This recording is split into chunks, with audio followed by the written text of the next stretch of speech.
a igreja. Senhor Deus e Pai bendito, louvado seja teu nome para todos sempre, pois o Senhor é um Deus. Pedimos a Ti, ó Deus, que durante esses dias, quando aqui estamos reunidos, ó Pai, para ouvir a Tua palavra, o Senhor nos pastoreie o coração.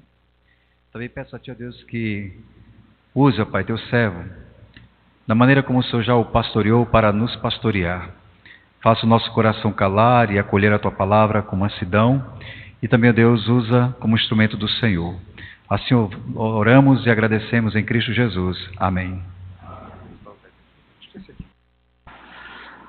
Boa noite, quero saudar os irmãos e as irmãs em nome daquele que era e que é e que há de vir. É uma honra estar aqui em Boa Vista para servi-los com a palavra de Deus. Eu agradeço muito aos irmãos da organização pelo convite. Para mim é um prazer poder estar servindo-os com as Escrituras. Tenho sido tão bem tratado aqui, tão gostoso estar com vocês. Tenho lá na minha igreja ovelhas que vieram aqui da cidade e eles falaram as melhores coisas. Amanhã eu conto mais sobre o que eles me falaram. Não deixe de procurar tal coisa. Eu vou deixar isso aqui para vocês. Mas para mim é uma alegria e eu trago um abraço da Igreja Presbiteriana Semear, lá de Brasília, Distrito Federal. Se um dia você estiver conosco lá em Brasília, por favor, visite-nos, cultue com a gente. Fala, eu estava lá em Boa Vista, estava por lá, a maravilha. Vai ser uma alegria para a gente cultuar juntos. E para mim é um deleite estar nessa parte do país que eu nunca tinha tido o privilégio de visitar. Eu achava que já tinha ido para o norte do Brasil. Paraopebas. Vocês vão falar assim, lá para o rumo. Ali assim, lá embaixo, né? Porque isso sim é norte. E é uma alegria para mim poder servi-los. Os filhos do reino e o império das trevas. Que tema bom. Achei o máximo esse tema. Obrigado pela água. Muito impressionante para pensarmos sobre como nós podemos lutar contra as trevas. Como que nós, os filhos do Senhor, os filhos do reino da luz, podemos participar de um mundo tão complexo e como vencer. E é uma alegria rever o pastor Márcio, encontrá-lo mais uma vez, ansioso por ouvi-lo, meu irmão. Pastor Dario está, creio que a caminho, nessa hora deve estar voando. Chega aí mais tarde, amanhã vamos ter a alegria de ouvi-lo também. Nas minhas 3 falas, eu vou me valer do primeiro livro dos reis. Nós vamos para Histórias do rei Salomão e eu gostaria de te pedir para abrir no capítulo 3. Primeiro livro dos reis, capítulo 3. Vamos nessa primeira fala, a de hoje, 1 Reis 3, de 1 a 15. Crianças, vocês conseguem achar mais rápido que os adultos? Eu acho que conseguem. Normalmente os adultos se enrolam um pouco. Eles acham Mateus, Salmos, essas coisas. Eles são fera. Ajudem os adultos aí, crianças, por favor. 1 Reis, capítulo 3, a partir do verso 1. Hoje nós vamos ver que os filhos do reino no império das trevas precisam de sabedoria da palavra de Deus e humildade, tá? Mas eu peço a sua atenção para a leitura da palavra do Senhor. Assim diz a Escritura. Eu estou lendo na Almeida Revista Atualizada. Talvez a sua seja um pouquinho diferente, não tem problema.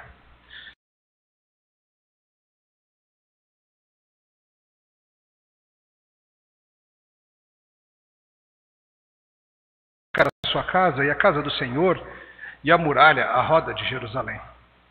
Entretanto, o povo oferecia sacrifício sobre os altos, porque até aqueles dias ainda não se tinha edificado casa ao nome do Senhor. Salomão amava o Senhor, andando nos preceitos de Davi, seu pai, porém sacrificava ainda nos altos e queimava incenso. Foi o rei a Gibeon para lá sacrificar, porque era o alto maior. Ofereceu 1000 holocaustos, Salomão, naquele altar. Em Gibeon apareceu o Senhor a Salomão de noite em sonhos e disse-lhe Deus: pede-me o que queres que eu te dê. Respondeu Salomão: de grande benevolência usaste para com teu servo Davi, meu pai, porque ele andou contigo em fidelidade, em justiça, em retidão de coração perante a tua face. Mantiveste-lhe esta grande benevolência e lhe deste um filho que se assentasse no seu trono, como hoje se vê. Agora, pois, ó Senhor meu Deus, tu fizeste reinar teu servo em lugar de Davi, meu pai. Não passo de uma criança, não sei como conduzir-me. Teu servo está no meio do teu povo que elegeste, povo grande, tão numeroso que não se pode contar. Dá, pois, ao teu servo o coração compreensivo para julgar o teu povo, para que prudentemente discirna entre o bem e o mal, pois quem poderia julgar este grande povo? Estas palavras agradaram ao Senhor por haver Salomão pedido tal coisa. Pediste esta coisa, e não pediste longevidade, nem riquezas, nem a morte dos teus inimigos, mas pediste entendimento para discernires o que é justo. Eis que faço segundo inteligente, de maneira que antes de ti não houve teu igual, nem depois de ti o haverá. Também, até o que me não pediste eu te dou, tanto riquezas como glória, que não haja teu igual entre os reis por todos os teus dias. Se andares nos meus caminhos e guardares os meus estatutos e os meus mandamentos, como andou Davi teu pai, prolongarei os teus dias. Despertou Salomão, e eis que era um sonho. Veio a Jerusalém, pôs-se perante a arca da aliança do Senhor, ofereceu holocaustos, apresentou ofertas pacíficas e deu um banquete a todos os seus oficiais. Até aqui a palavra de Deus. Ora comigo? Senhor, nós somos gratos por ter registrado esses eventos tão impressionantes da vida de Salomão. Nós pedimos que, ao considerarmos o que se passou lá em Gibeon e essa noite de sonho, o Senhor nos abençoe e nos instrua no nome de Jesus. Amém. Gênio da lâmpada. Quem nunca sonhou em encontrar uma lâmpada, dá aquela esfregada na lâmpada e plim, aparece um gênio. O que o gênio diz para você? Você tem direito a 3 desejos. O setup clássico, o cenário é esse. Você esfrega lá aquela lâmpada que você encontrou num mercado ou uma caverna, alguma coisa assim. Já gênio. Às vezes esse gênio, ele é meio ameaçador. Ele assusta um pouco. Às vezes ele é mais brincalhão, mais bonachão. Às vezes ele é meio trapaceiro. Às vezes ele é meio vigarista mesmo. Eu sempre fico com medo e eu sempre imagino assim, o que eu pediria, né, com 3 pedidos? Eu tenho certeza que eu ia gastar um com bobagem.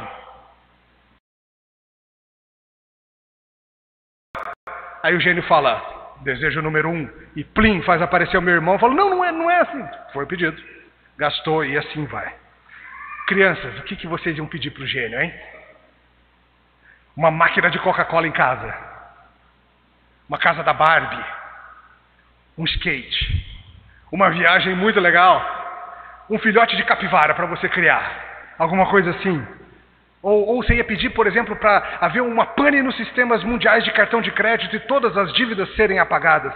Seria um pedido legal, não seria, crianças? Tem alguém na sua casa que ia ficar bem feliz se isso aí acontecesse. Mas o gênio diz para você, você tem 3 desejos. E nós, brasileiros,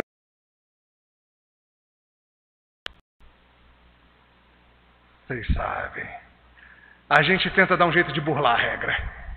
Imediatamente o brasileiro já começa a buscar achar brecha na história dos 3 desejos. Por isso que o gênio, quando aparece, já... Não, é justo que a gente falar, né? A gente é assim. Parece declaração do imposto de renda, né? Todo mês de abril ali, você fica ali tentando fazer aparecer um realzinho ou outro. Dependendo do gênio já escolado, ele sabe que não é fácil lidar com você. Então ele já te diz algumas regras, não pode pedir imortalidade, não pode... São perigosos, porque às vezes os desejos se voltam contra a gente. Se você já viu filmes e leu as histórias, você sabe disso. Eu fui perguntar por aí para a inteligência do Twitter, não era artificial. A inteligência do Twitter. Formas de burlar as regras do gênio. E rapaz... O povo é criativo. Por exemplo, um rapaz me disse assim, usaria um desejo para desejar que o gênio tivesse uma amnésia súbita todas as vezes que me concedesse um desejo. Porque daí ele não lembrava, né? Mas pode funcionar ao contrário também, não pode? Porque e se ele esquecer que já fez e achar que já fez os 3 e assim por diante? Outro sugeriu assim, eu pediria para o gênio multiplicar lâmpadas e eu encontrar uma lâmpada mágica por dia. Eu acho que é uma subcategoria daquele outro, não sei se cola. O outro falou assim, eu ia pedir para usar o 3º desejo para voltar no tempo ao momento em que eu estava com os pedidos zerados ainda. Vocês acham que funciona essa? Talvez, mas e se desfizer o pedido que você fez? Porque voltou no tempo. Aí você pediu um negócio lá, o filhote de capivara, e pronto, a filhote sobe. Realmente, não sei.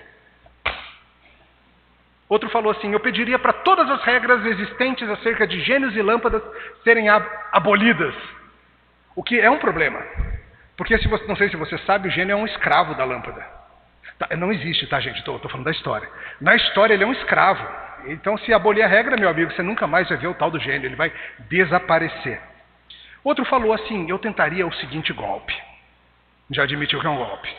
Eu ia falar assim no primeiro desejo: eu quero que você, meu querido gênio, seja liberto da sua prisão. Mas olha só que falcatrua, porque não é de bom coração. Qual que é a ideia? Vou ganhar o coração do gênio. Que nem alguns rapazes tentando ganhar o coração da cremosa e vêm cheios de artimanhas e coisas assim. Um outro teve uma ideia meio louca. Eu jogo para cima e vocês decidem se funciona. Ele disse: eu pediria para que o próprio valor dos números fosse modificado na estrutura da matemática, de forma que o que é 1 valesse 3, e assim 3 pedidos virariam 9. Cara, tem coisa que você não deve mexer. Não mexa com a matemática básica do universo que o Senhor criou, por favor. Mas aí tem a minha favorita. Eu pediria para o gênio duplicar o meu corpo. E aí o meu clone, com o seu primeiro pedido, pediria mais um clone, até termos aí centenas de clones, para fazer os muitos pedidos. Aí eu, com o meu segundo pedido, eliminaria os clones e ficaria com tudo resolvido. Cara, é tão complicado que talvez funcione. É claro que nas redes sociais, obviamente, logo apareceu um crente para dizer: eu pediria para Jesus voltar e todos os meus problemas se acabariam. É verdade, né? A gente esquece disso. Claro, é uma discussão um tanto inócua, mas por que essas brincadeiras movem o nosso coração? Por que você ficou aqui imaginando com o que você ia gastar? Ia ser com dinheiro para resolver suas dívidas? Talvez fosse um problema de cotovelo que você tem para resolver, seríssimo. Tem algo fazendo doer que está uma loucura esse cotovelo, e você precisava resolver isso. Talvez fosse uma questão de saúde de alguém amado, ou um problema nacional. Quero crer que vocês são bem de vocês mesmos. Talvez fosse um desejo ligado àquele seu time ruim, que você não vê ganhar um título há muitos anos. Alguns dos nossos pedidos são secretos, não são? Alguns deles são inconfessáveis. Alguns deles movem questões muito vergonhosas da nossa história. Talvez o que você quisesse era: Senhor, apaga aquela memória de mim. Tem uns dias aí na minha história, Senhor, que seriam tão bons se eles sumissem. Alguns a gente só tem coragem de dizer para o Senhor mesmo. Sabe o que vai acontecer na sua história hoje? O Senhor, que não tem nada de vigarista ou caprichoso, vai chegar para um homem e falar: peço o que você quiser. E isso vai revelar o coração dele. E ao examinarmos a história desse pedido, nós vamos ver como o mundo anda. E vamos considerar juntos o que é preciso para enfrentarmos o império das trevas. Hoje nós veremos que para a vida no império das trevas, a vida no reino, nós precisamos de sabedoria e humildade vindos da parte de Deus. Vamos ver isso em algumas partes. A primeira parte que eu quero que você considere comigo é que, muitas vezes, servos do Senhor têm vidas um tanto dúbias. Isso é um pouco estranho, mas isso é verdadeiro. Volta comigo para o início do nosso texto. Olha de novo o verso 1. Peço desculpa aí pela tosse. Estou vindo do deserto de Brasília e chegar nessa umidade aqui está sensacional. Deu uma virada geral. Vamos lá. Salomão aparentou-se com Faraó, rei do Egito, pois tomou por mulher a filha de Faraó e a trouxe à cidade de Davi, até que acabasse de edificar a sua casa e a casa do Senhor e a muralha à roda de Jerusalém. Entretanto, o povo oferecia sacrifícios sobre os altos, porque até aqueles dias ainda não se tinha edificado casa ao nome do Senhor. Salomão amava o Senhor, andando nos preceitos de Davi, seu pai, porém sacrificava ainda nos altos e queimava incenso. Foi o rei a Gibeon para lá sacrificar, porque era o alto maior, ofereceu 1000 holocaustos, Salomão naquele altar. E em Gibeon apareceu o Senhor a Salomão de noite em sonhos e disse-lhe: Deus, pede-me o que queres que eu te dê. Nós estamos aqui no início do reinado do grande Salomão. Se você olhar o que vem nos capítulos anteriores, você vai ver que ele quase perdeu o reinado. Quando Davi, seu pai, estava para morrer, um dos seus irmãos mais sagaz quase conseguiu dar um golpe de estado e ficar com o reinado para ele. Felizmente sua mãe interviu, Davi meio que acordou para a vida, mas principalmente o Senhor fez com que o trono, conforme prometido, fosse para as mãos de Salomão. Mas Salomão ainda não é aquele homem impressionante com o qual você está acostumado a pensar. Ele é um cara meio alheio, um homem que está aí tentando dar os seus primeiros passos. Logo depois de assumir o reinado, ele começou a se sair bem, ele deu uma limpada no terreno, ele retirou as ervas daninhas que ameaçavam o jardim do Senhor. Se você olhar, você vai ver que Adonias e Joabe, seu irmão e um outro homem do reino, morreram. Abiatar, que era outra ameaça, foi banido. E Simei, ainda outra ameaça, foi limitado a Jerusalém. Botaram uma tornozeleira eletrônica nele, não podia sair de Jerusalém. Será que o mal foi extirpado com eliminarmos esses rivais ao reino? Ou será que talvez o mal cresça perigosamente bem pertinho da gente? Pertinho demais para ser confortável. Então o texto começa nos contando algumas ações de Salomão. E é tão interessante ver que o rei começa de forma um tanto dúbia. Tão dúbia que comentaristas excelentes não conseguem concordar entre si sobre se foi certo ou errado isso aqui que acontece logo no início, o casamento com a filha de Faraó. O texto nos conta sobre um ato político matrimonial de Salomão. Ele se casa com uma das princesas do Egito e a leva para morar em Jerusalém. Isso foi antes dele construir o seu palácio, antes das muralhas, antes do templo de Salomão, a casa de Yahvé. Depois Salomão faria da cidade de Davi algo esplendoroso. Tá, mas e essa história dessa esposa dele? Ele podia ter se casado com uma mulher pagã? Você acha? Ele está violando a lei do Senhor? Dale Davis, um comentarista muito bom, pergunta: isso é o quê? É um sinal do prestígio internacional do reino de Israel e de Salomão? Ou é o início da sua infidelidade a Deus? Talvez as duas coisas. Não temos aqui da parte da Escritura nenhuma declaração sobre a fé dessa mulher especificamente. Se ela havia confiado nos deuses de Israel, ou no Deus de Israel, e deixado os falsos deuses do Egito, como Ruth havia feito anos antes. Talvez tenha vindo a conhecer o Deus verdadeiro, a gente não sabe, mas mais provavelmente, se você conhece um pouco do resto da história dele, mais provavelmente é uma dessas mulheres estrangeiras que acabou por perverter o coração do rei. No mínimo, um grande risco. Egito, não? Por que estamos indo ao Egito buscar casar com a realeza do Egito? Salomão às vezes faz umas coisas estranhas. E o texto nos diz que o povo estava adorando nos lugares altos, pois ainda não havia templo. Como assim, gente? O que são esses lugares altos? Esses eram antigos locais de templos pagãos de adoração dos cananeus. Os povos que habitavam na terra prometida, antes de serem retirados, eles tinham seus locais de adoração, seus templos a Baal, a Astarote, a isso ou aquilo. E depois que eles saíram, aqueles lugares começaram a ser usados pelos israelitas para adorar o Senhor. Veja, não é que eles vão aqui adorando falsos deuses. Teoricamente para adorar o Senhor, mas desse jeito. Em Deuteronômio 12, o Senhor havia ordenado que o povo dele não devia usar esses lugares. Esses lugares deveriam todos ter sido destruídos. Por quê? Porque haveria maior possibilidade de confusão, de sincretismo, de usar as formas e ideias pagãs misturadas com a verdadeira adoração ao Senhor. O Senhor diz como Ele quer ser adorado. A Bíblia é cristalina sobre isso. Ainda não havia templo, e o povo estava se valendo dos lugares altos. E o que parece ter acontecido é isso, que o povo de Deus simplesmente começou a se valer dessas capelinhas, por assim dizer, para adorar ao Senhor. O que, claro, é bem perigoso.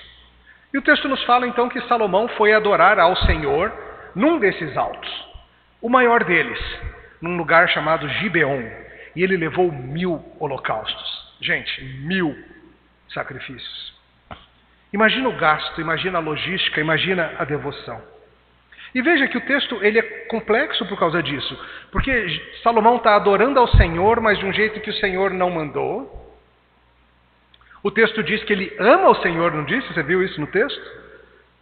Salomão amava o Senhor e o Senhor amava Salomão, mas ainda assim tem algo estranho acontecendo. O coração dele parece ser sincero ao Senhor, porém a adoração é de forma vista.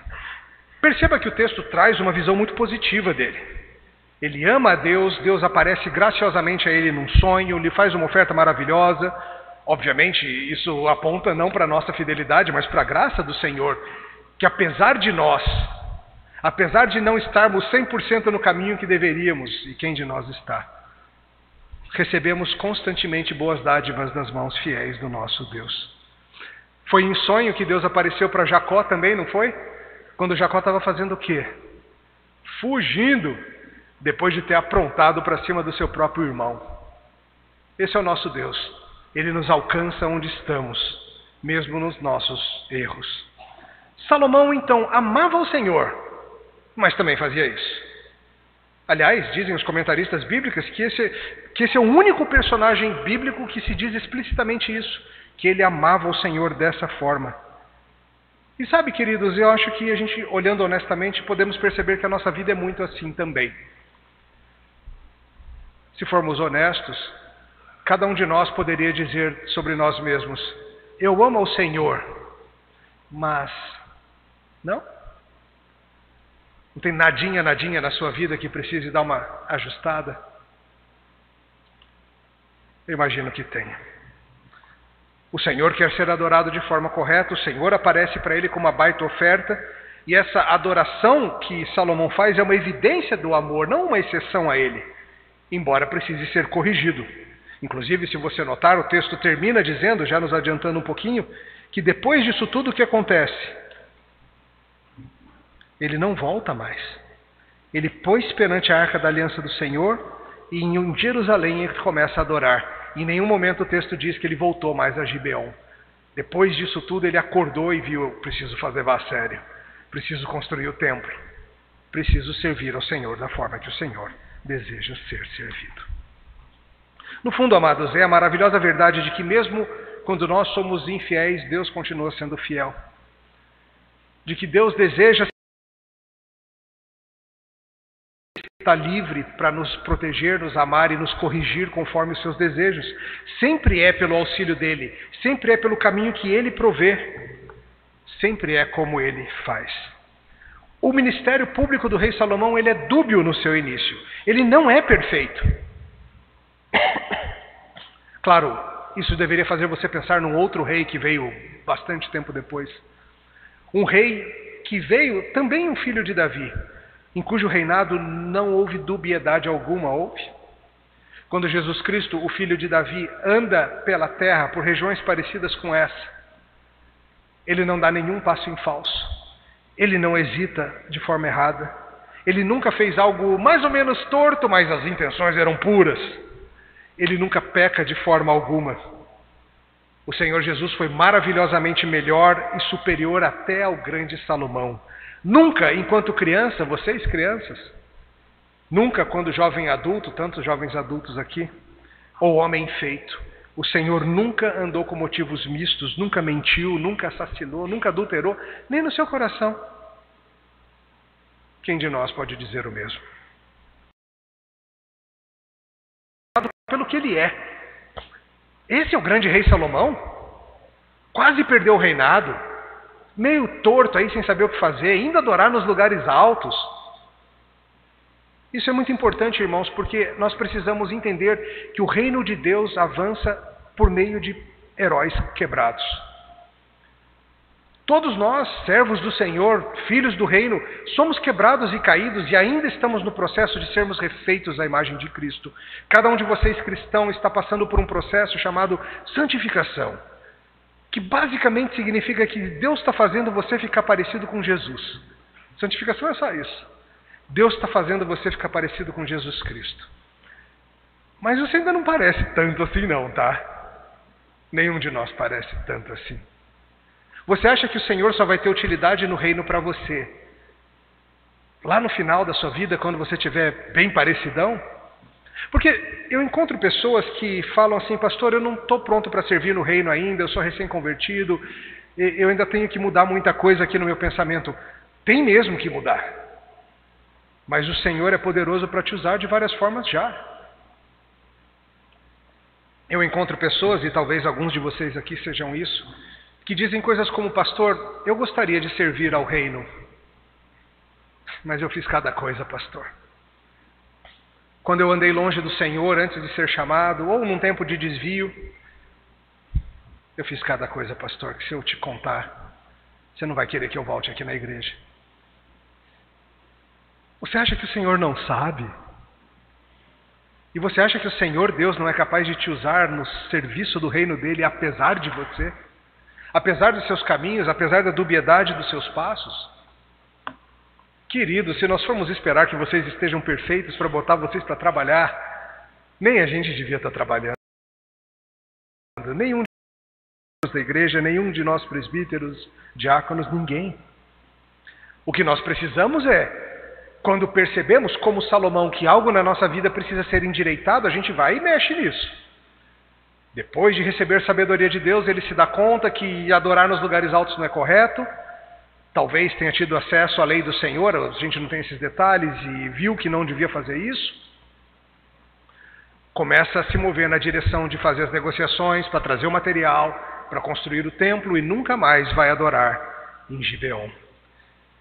O reino avança assim, irmãos, com a gente, com pessoas caídas, vasos quebrados, como diria Paulo, para que fique óbvio que a glória é do Senhor. Lembra de Paulo falando aos Coríntios? Como ele fala para eles: olha na vocação de vocês. Deus não escolheu muitos sábios, não. É meio ofensivo, né, Paulo falar um negócio desse? Ele olha para a gente e fala assim: né? Não tinha muito sábio, não tinha muita gente assim importante na cidade. Mas isso traz um alento maravilhoso aos nossos corações, porque nos mostra que sim, gente como eu e você, gente que precisa ter coisas ainda resolvidas na vida, gente que precisa acertar certos ponteiros, gente que nem sabe de certas áreas da vida que precisam ser resolvidas. A palavra ainda vai mostrar que nós temos utilidade no reino. Você tem utilidade no reino. O Senhor quer te usar como sal e luz desse mundo de trevas. Vamos? Do jeito que estamos, crescendo sempre, sendo limpos e purificados para a glória do Senhor. Seja você pastor, seja você pai, seja você mãe, eu quero que você entenda algo hoje. Não, nenhum de nós é rei Salomão. Nenhum de nós governa sobre uma grande nação. Alguns de vocês são líderes de uma igreja local, são presbíteros e pastores, ótimo. Outros de vocês são líderes de uma casa, pais e mães. Mas e eu, pastor, que não sou líder de coisa nenhuma, como é que fica? Seja quem for você, o Senhor colocou um pedacinho do reino de Deus sob teu cuidado. Nem que seja só teu corpo, tua cama, tua casa. Nem que seja só as suas horas do dia e o que você faz com elas. Nem que seja honrar ao Senhor com o corpo que Ele lhe deu, com a mente que Ele te deu, com o tempo, com o dinheiro, com todos os recursos. Cada um de nós, como Salomão, foi colocado como encarregado de cuidar do reino, em diferentes amplitudes. Você tem sido fiel no pouco? Você tem cuidado do reino para a glória do Senhor? Do pedacinho que te cabe? É por isso que a gente ensina vocês, crianças. Eu sei que às vezes as crianças ressentem um pouco umas coisas como arrumar a cama, cuidar das roupas, arrumar o armário, não deixar os livros bagunçados, os brinquedos. Sabe por que nós pais fazemos isso, crianças? Nós estamos ensinando vocês a cuidar de um pedacinho do reino de Deus que cabe a vocês para a glória dele. Coisas nas mãos de vocês. Agora são só uns livros e uns brinquedos e sua cama. Um dia vai ser mais. Um dia vai ser um trabalho, ou um estudo, ou uma família. E você tem que aprender agora a cuidar desse reino. Vamos? Então, pastor, ok, eu topo, mas o que a gente precisa para isso? Que bom que você perguntou, porque o que a gente precisa é o nosso segundo ponto. Precisamos de humildade e da sabedoria que vem da palavra de Deus. Vamos ver como a história continua? Volta aí para o verso 5. Finalzinho, pede-me o que queres que eu te dê. Respondeu Salomão, de grande benevolência usaste para com teu servo Davi, meu pai, porque ele andou contigo em fidelidade, em justiça, em retidão de coração perante a tua face. Mantiveste-lhe a sentasse no seu trono, como hoje se vê. Agora, pois, ó Senhor meu Deus, tu fizeste reinar teu servo em lugar de Davi, meu pai. Eu não passo de uma criança. Não sei como conduzir-me. Teu servo está no meio do teu povo que elegeste, povo grande, tão numeroso que não se pode contar. Dá, pois, ao teu servo coração compreensivo para julgar a teu povo, para que prudentemente discirna entre o bem e o mal, pois quem poderia julgar este grande povo? Essas palavras agradaram ao Senhor por haver Salomão pedido tal coisa. Disse-lhe Deus, já que pediste esta coisa e não pediste longevidade, nem riquezas, nem a morte dos teus inimigos, mas pediste entendimento para discernires o que é justo. Eis que faço segundo as tuas palavras. Dou-te o coração sábio e inteligente, de maneira que antes de ti não houve teu igual, nem depois de ti o haverá. Também, até o que não me pediste eu te dou, tanto riquezas como glória, que não haja teu igual entre os reinos por todos os teus dias. Se andares nos meus caminhos e guardares os meus mandamentos e os mandamentos, os meus estatutos e os meus mandamentos, como andou Davi teu pai, prolongarei os teus dias. Despertou Salomão, e era sonho, veio a Jerusalém, pôs-se perante a arca da aliança do Senhor, ofereceu holocaustos, apresentou ofertas pacíficas e deu um banquete aos seus oficiais. Lá em Gibeon, naquela noite, depois de 1000 holocaustos, Salomão, o Senhor aparece para ele e lhe faz uma oferta maravilhosa. O Senhor o chama a conversar com ele. O Senhor gosta de ouvir o seu povo, ele gosta que nós falemos com ele. O Senhor não é relutante em ouvir oração. Ele não é um rei ocupado que precisa abrir espaço na sua agenda, ele gosta. Salomão ouve a oferta. Peça o que quer que você queira. Não são 3 desejos, é um só. Mas é um sem pegadinha. E um que vai funcionar, seja o que for que acontecer. E a resposta de Salomão é tão boa. O seu pedido ele é embasado na humilde sabedoria de quem percebe-se pequeno. Salomão começa, você notou, falando: Senhor, eu sei que o Senhor tem sido bom para comigo. O Senhor usou de benevolência, é uma palavra original que diz respeito a um amor pactual, fidelidade pactual. O Senhor vem cuidando de mim, o Senhor cuidou do meu pai Davi. O Senhor cuidou de mim. E ele fala, Davi, você notou aí o que ele fala sobre Davi? Interessante, não? Usaste verso 6, porque ele andou contigo em fidelidade, em justiça, em retidão de coração. Como é que é? Salomão fala para Deus assim, meu pai Davi que andou nos seus caminhos, que andou em justiça, em retidão. Será que Salomão não sabe da história de Davi com sua mãe? O que vocês acham? Será que Salomão está enganado aqui? Não. É isso mesmo que vocês leram. Davi andou com o Senhor, inclusive é o que o Senhor diz lá na frente, você notou mais para frente que o Senhor vem e confirma essa opinião, verso 14. Se andares nos meus caminhos, mandamentos e estatutos, como andou Davi teu pai. Ué, mas Davi caiu em grave pecado, não? Mais de uma vez, não?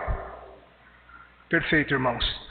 Andar com o Senhor não significa ser perfeito e nunca pecar, isso não vai acontecer. João insiste nisso na sua epístola, não insiste? Que se dissermos que não temos pecado, fazemos dele mentiroso. O que é andar com o Senhor? Segui-lo e quando errarmos nos arrependermos e voltarmos ao caminho. Que foi o que Davi fez. A Bíblia pode dizer de Davi, como pode dizer de todos vocês que creem e que pecam, que vocês andam no caminho do Senhor, se vocês retornam, crendo na provisão do sangue de Jesus Cristo, retorna, volta ao seu rumo. Salomão sabe que ele não seria rei se não fosse o Senhor agindo, é o que ele diz aqui. Tu me fizeste rei. O caminho estava perdido. Adonias seria o rei de Israel se o Senhor não tivesse intervido. E ele sabe disso. Salomão reconhece o amor de Deus para com seu pai, para consigo. Ele retorna, dizem alguns estudiosos aqui, ao mencionar que o povo é grande demais para contar. Isso lembra o quê? Lembra Abraão, não lembra? O linguajar do que Deus falou para Abraão sobre a descendência, que não ia dar nem para contar. Salomão está reconhecendo, é isso, é um povo que não dá para contar. O Senhor é fiel, o Senhor tem cuidado, o Senhor tem protegido. Salomão começa a sua resposta que tudo que ele é foi porque Deus fez ele ser, que foi tudo bondade da parte do Senhor, sua benevolência para conosco. E ele tem que responder, né? Um pedido desses revela o coração, não revela?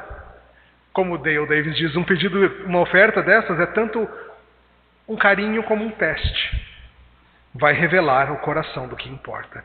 O que você responderia para o Senhor? Fala a verdade para si mesmo. Eu pediria, Senhor, para te amar mais. Você pediria isso, é? Que orgulho de você, crente. Não foi essa a primeira coisa que veio à sua mente? Foi a terceira? Veja, Salomão não está sendo maroto aqui, tá? Falando algo como, se eu pedir algo que vai deixar Deus bem feliz e orgulhoso, quem sabe ele me dá umas outras coisinhas mais, né? Finge de piedoso e me dou bem. Tem muita gente que faz isso. Finge piedade para se dar bem na vida. Não é isso que está acontecendo. O Senhor vê o coração. Mais uma vez, Salomão sabe que tudo veio da mão dele. E ele olha para aquele povo numeroso, povo difícil.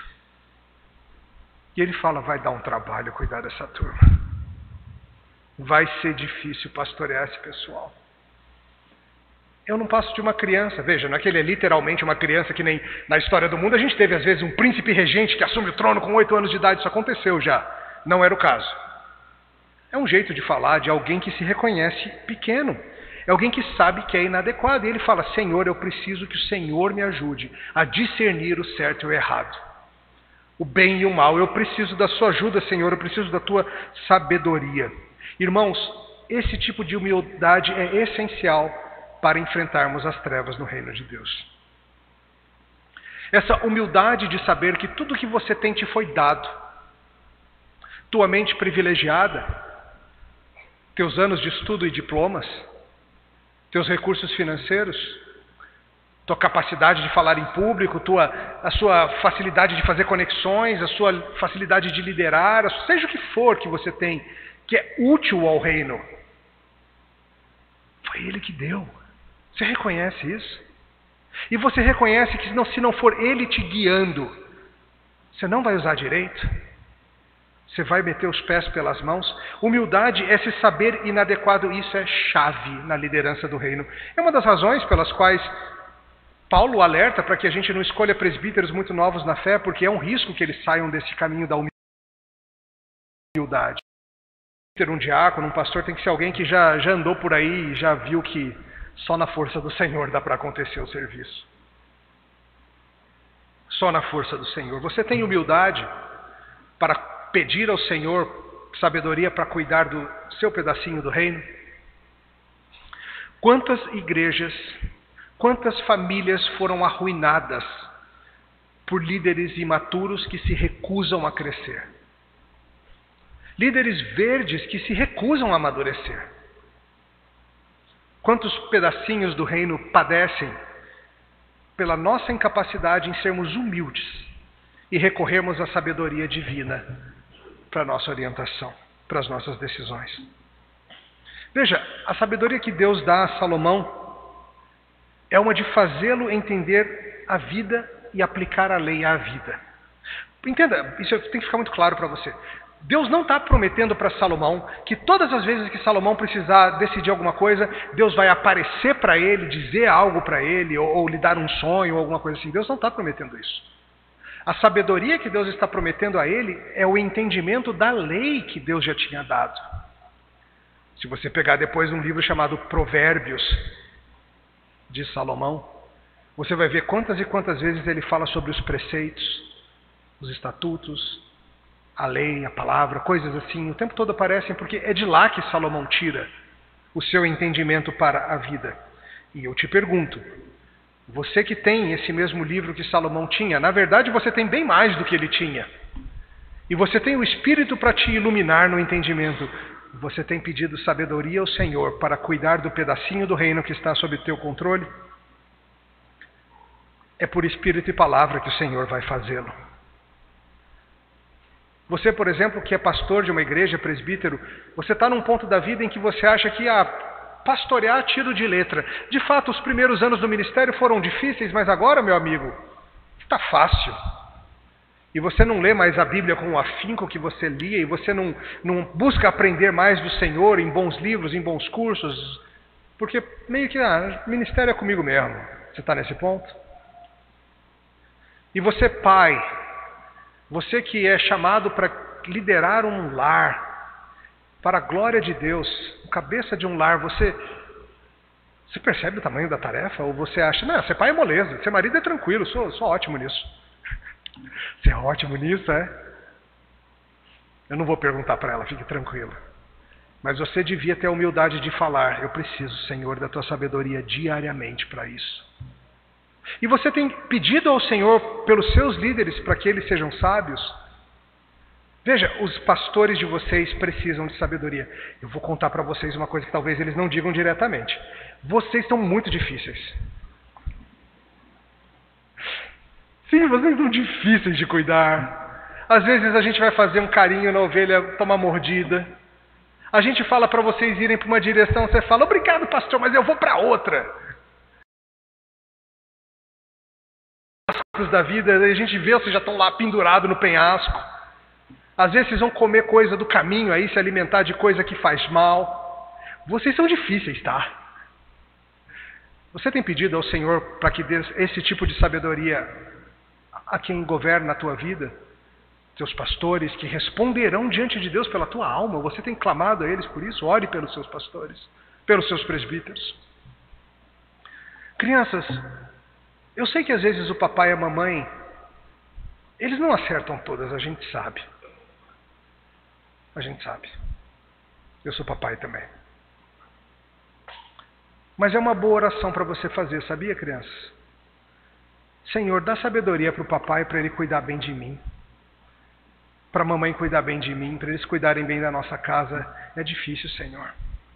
Ajuda-nos, Senhor. Essa humildade e sabedoria são importantes para o reino vencer as trevas. Ele pede sabedoria para cuidar do povo. Ele é como um novo Adão. Não é interessante que Adão tenha tentado comer e tomar o que não podia, o conhecimento do bem e do mal, e o que agora Salomão pede? Discernimento entre o bem e o mal. E ele vai receber. Ele vai receber o que Adão tentou tomar. E é tão belo o pedido dele. Um comentarista que eu gosto muito, chamado Philip Ryken, diz assim: a maioria das pessoas se agarra à vida com tanta força que daria qualquer coisa para garantir que o dia da sua morte jamais viesse. Mas Salomão não pediu a Deus uma vida longa. A maioria das pessoas teria pedido mais dinheiro e já teria feito planos de o que fazer com o dinheiro. Mas Salomão não pediu riquezas a Deus. A maioria das pessoas iria querer acertar as contas com aqueles que lhe haviam feito algum mal. Mas Salomão não queria se vingar dos seus inimigos. Provavelmente a gente pediria uma das três, não era? Vida longa, dinheiro no bolso, até o negócio do ano novo, né? Saúde para dar e vender. Ou então, você tem uma lista de inimigos? Eu não sei se hoje em dia as pessoas ainda têm arquirrivais. Tem? Teve uma época que tinha, né? Negócio de duelo no parque, meu arqui-inimigo está vindo ali, estou vendo ele chegando. Mas eu acho que você tem uma lista negra de pessoas que te ofenderam, que te maltrataram. Você não larga esse caderninho, né? O que você pediria ao Senhor? Salomão quer, diante da sua pequenez e da enormidade da tarefa, ele simplesmente quer servir bem para a glória do Senhor. Seu pedido de sabedoria é altruísta. Sim, é claro que é bom para ele também ser sábio. Mas ele não quer ser sábio porque ele quer ser o melhorzão. Veja, o objetivo dele não é Senhor, faz-me sábio para que as multidões cheguem e me adorem. Senhor, faz-me sábio para que eu seja famoso. Não é isso. É Senhor, faz-me sábio para eu servir bem. Isso é tão importante, queridos. Nós não somos o rei Salomão, mas Tiago nos diz que nós podemos pedir por sabedoria também, não diz? Deus nos dá livremente. Você e o seu pedacinho do reino, peça sabedoria ao Senhor. Visite a sua palavra para ser encharcado da sabedoria do Senhor, da sua lei. Peça isso a Ele. E principalmente se aproxime de Cristo. O apóstolo Paulo, escrevendo aos Colossenses, disse que nele, em Cristo, estão escondidos, estão ocultos todos os tesouros da sabedoria. Conhecer a Cristo, amá-lo, servi-lo, segui-lo, é o caminho do bom procedimento, é o caminho da sabedoria. E se você é de Cristo e você tem um novo coração, você tem o Espírito, você tem tudo o que precisa para segui-lo e ser sábio em segui-lo. O Senhor se agrada do pedido, o Senhor fica feliz com o pedido de Salomão e fala: gostei, vou te dar. Não vai ter ninguém no mundo sábio que nem você, nem antes nem depois. Claro, estamos excluindo aqui o Deus homem Jesus Cristo. Entre os meros humanos não haveria ninguém. E o Senhor fala: e além disso, eu vou te dar riquezas, glória, o fim dos seus inimigos, e se você me servir bem, uma vida longa. Lutante e caprichoso e vigarista, que trapaceia o seu povo. O Senhor Deus é pródigo em oferecer, Ele dá livremente. Ele vai lhe dar riquezas e glórias incomparável. Ele vai servir dessa forma. Salomão volta então a Jerusalém, acorda, vê o que é no sonho, aquilo mexe totalmente com a sua vida, volta a Jerusalém, como falei, adora de novo, só que agora lá, diante da Arca da Aliança. Agora sim. Faz um banquete aos seus, a sua sabedoria já está se derramando em bondade para os outros. Essa ideia é bela do sábio servindo aos seus com comida. A gente tem algo assim no Novo Testamento também, não tem? O homem mais sábio que nos serve um banquete. Eu acho que eu lembro de algo assim. Queridos, isso é tão belo. Salomão ainda é pequeno. Ele tem muito que aprender. Seus erros são às vezes abertos, no mínimo tem muita dubiedade. Precisamos de alguém que seja ainda melhor do que Salomão para nos salvar. Alguém que o Pai tenha plena satisfação e que não tenha uma vírgula de sombra na sua história. E claro, você sabe de quem eu estou falando, não sabe? Jesus, quando veio ao mundo, andou também em sabedoria. E curiosamente a sua vida foi bem curta, não foi? O plano do Senhor era esse, que a sua obediência levasse-o a uma morte em poucos anos. Ele veio para cuidar de nós, ele veio como profeta anunciando a verdade, nos dando de sua sabedoria. Ele veio como um rei, melhor do que Salomão, para nos proteger do mal e nos guiar. Mas ele também era um sacerdote que precisava ser oferecido. Ele era oferta e sacrifício, e o ofertante. Você acha que Salomão se arrependeu dessa escolha? Sabe quando você vai na Renner e compra uma brusinha e depois fica assim: poxa, não ficou tão boa assim, comprei no impulso, não ficou legal. Você acha que Salomão se arrependeu? Basta ver Provérbios, basta ver Eclesiastes e você vai vê-lo falando sobre sabedoria como a coisa mais importante do mundo e o temor do Senhor como o princípio disso tudo. E você, servo do Senhor, filho do reino, você percebe que para enfrentar o império das trevas você tem que ser humilde, reconhecendo que tudo que você tem veio das mãos dele. E que sem a sabedoria dele nada podemos fazer? Você reconhece isso? Você vai buscar crescer em sabedoria? Se o gênio viesse, pediríamos várias coisas, não pediríamos? Se a tal do gênio existisse, pediríamos várias coisas altruístas. Eu sei disso, eu sei que você não ia gastar tudo com chocolate, você ia pedir o fim da fome no mundo, coisas assim. Mas eu tenho uma pergunta para te fazer para encerrarmos. O que é que um gênio da lâmpada poderia te oferecer que seria melhor do que Deus te oferece em Jesus Cristo no Evangelho? O quê? O quê? O que que um gênio poderia te oferecer que seria melhor do que a oferta do Evangelho?